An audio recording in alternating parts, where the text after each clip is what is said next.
Je suis un jeune homme, tout juste diplômé de l'université. Après mon service national, je cherchais un travail, comme beaucoup de jeunes. Un jour, un ami m'a invité à son anniversaire. La fête battait son plein, il y avait à manger, à boire, de la musique, de la joie. Parmi les invités, j'ai remarqué une femme. Mes amis, quand je dis qu'elle était belle, je ne plaisante pas. Elle était grande, claire de peau, rayonnante. Pendant la soirée, on a joué à un jeu. Celui qui gagnait pouvait choisir une personne dans la salle. À ma grande surprise, quand elle a gagné, elle m'a pointé du doigt. Moi. Elle m'a tiré par la main en disant « C'est lui que je choisis ». J'étais choqué, je me demandais ce qu'elle avait vu en moi. On a commencé à parler, à rigoler. La soirée avançait et je me sentais à l'aise avec elle. Avant de partir, je lui ai demandé si je pouvais la revoir. Elle a souri et a dit oui. Quelques mois plus tard, elle m'a invité chez elle pour rencontrer ses parents. J'étais nerveux, je n'avais pas encore de travail, pas beaucoup d'argent. J'ai dû emprunter des vêtements à un ami pour avoir l'air présentable. Quand je suis arrivé chez elle, j'ai été accueilli comme un roi. Ils avaient préparé des plats que je n'avais jamais vus de ma vie. Sa famille était riche et moi, j'étais juste un jeune diplômé sans rien. Mais son père m'a pris à part. Il m'a dit « Ma fille est ma préférée. Elle m'a beaucoup parlé de toi. Prends soin d'elle. Je ne veux pas qu'elle souffre. » J'étais ému, presque en larmes. Puis il a ajouté « Elle m'a dit que tu cherchais un travail.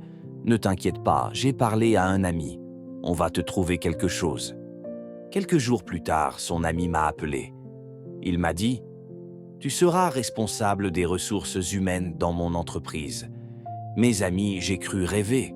Un emploi, un bon salaire, un appartement meublé. Tout ça grâce à elle. Ce jour-là, je l'ai serrée dans mes bras, je l'ai remerciée.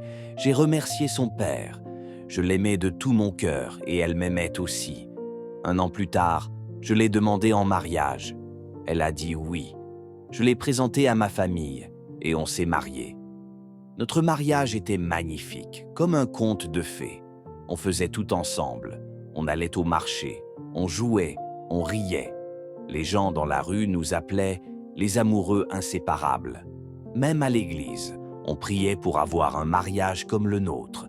J'adorais ma femme, je la chérissais et elle ne plaisantait pas avec moi. La vie était douce, parfaite. Mais un jour, tout a basculé.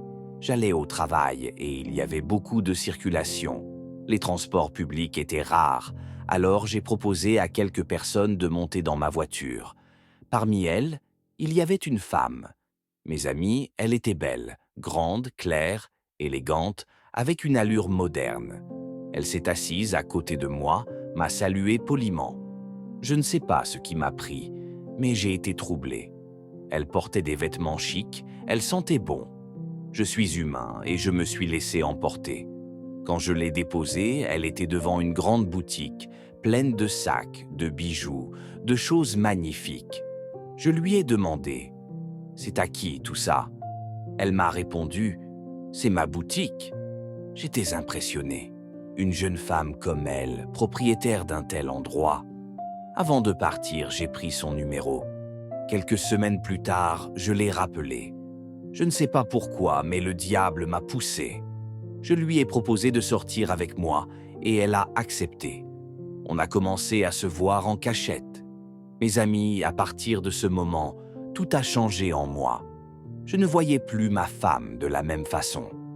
Les choses qu'on faisait ensemble, aller au marché, jouer, partager nos téléphones, je les ai arrêtées. Avant, ma femme et moi, on utilisait nos téléphones librement. Elle vérifiait le mien, je vérifiais le sien, sans problème. Mais là, j'ai commencé à cacher le mien. Parfois, elle préparait à manger et je refusais de toucher à son repas. Elle mangeait seule, pendant que moi, je passais mon temps à envoyer des messages à cette autre femme. Je rentrais tard, parfois à 11 heures, minuit. Ma femme a commencé à s'inquiéter. Une nuit, elle m'a appelé pour me demander ce qui n'allait pas. J'ai menti, je lui ai dit « Rien, bébé, tout va bien. J'ai juste besoin d'être seul. Mais elle me connaissait. Elle savait que je n'étais pas comme ça. On était toujours ensemble, toujours heureux.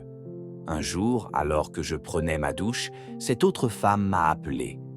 Mon téléphone a sonné plusieurs fois, et comme je ne répondais pas, elle m'a envoyé un message. Ma femme l'a vu.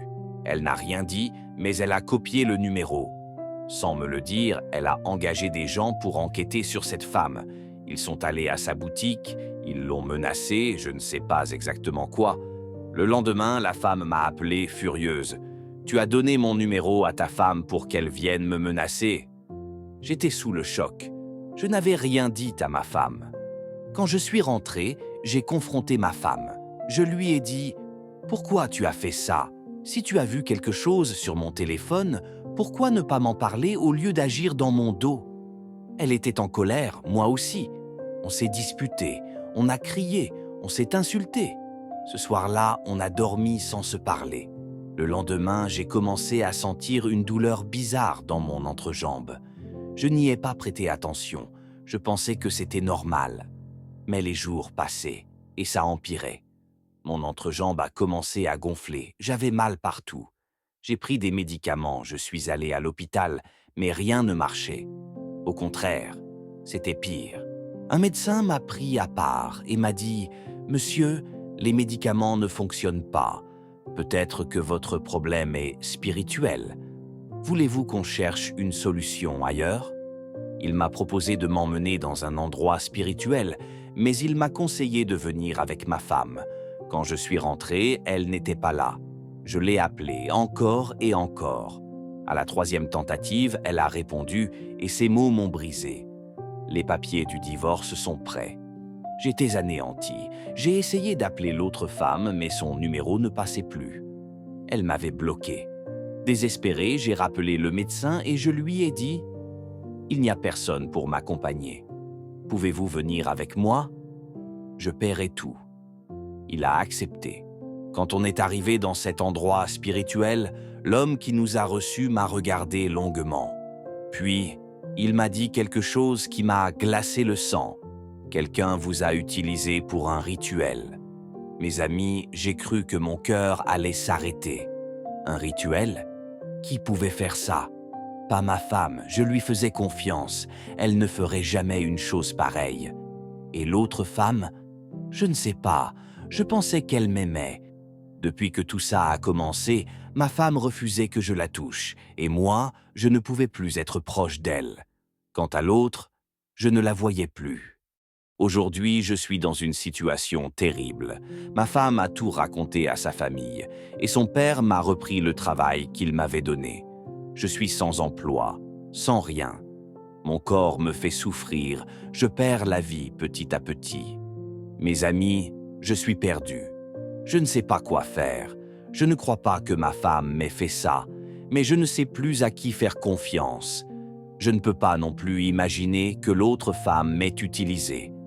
Je suis en douleur, physiquement et moralement. Je vous en supplie, aidez-moi. Que dois-je faire? Y a-t-il un endroit où je peux aller pour être soigné, pour que tout redevienne normal? Connaissez-vous un lieu, une personne, qui pourrait m'aider à sortir de cette souffrance? J'ai tout perdu, ma femme, mon travail, ma santé. Je veux retrouver ma vie, ma paix. Conseillez-moi, s'il vous plaît. Si quelqu'un a vécu ça, si quelqu'un sait comment s'en sortir, parlez-moi. Je suis prêt à tout essayer pour me relever. Merci du fond de mon âme.